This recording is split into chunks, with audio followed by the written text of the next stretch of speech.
అంటే బైబిల్ గురించి నేను ఇప్పటికీ ఆశ్చర్యపోయే విషయం ఏంటి తెలుసా? బైబిల్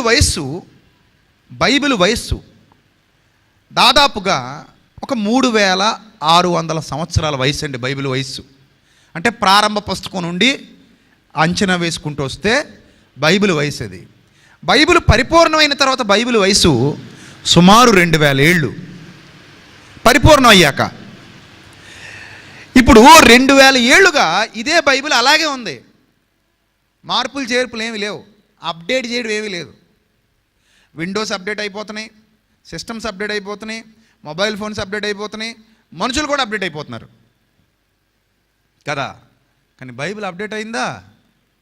అప్డేటెడ్ బైబిలేనండి ఇది.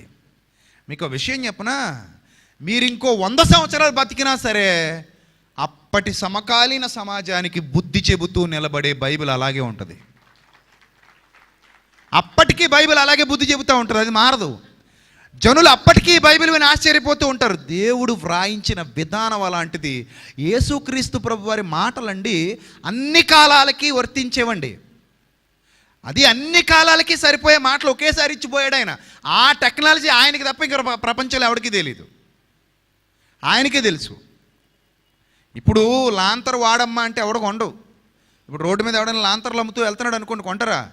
సో ఇప్పుడు వస్తే ఎవడైనా కొంటాడు, నువ్వు కొంటావు అమ్మితే కొనం. ఎందుకంటే ఇప్పుడు ఎవడు కొంటాడండి, అన్ని ఎల్ఈడీలు వచ్చేసాక. లేటెస్ట్ టెక్నాలజీ అప్డేట్ అయిపోయింది. లైటు, ఆ లైట్ కాలం వేరు, ఈ లైట్ కాలం వేరు. ఈ లైట్లు అప్డేట్ అయిపోయాయి, కానీ ఈ లైట్ ఇంకా అప్డేట్ అవ్వలేదు.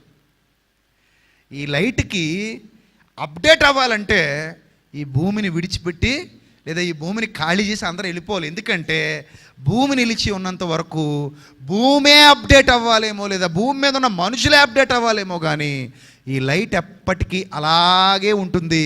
దీనికి అప్డేటెడ్ వెర్షన్ అంటూ ఏమీ అవసరం లేదు. అది బైబిల్ గొప్పతనం.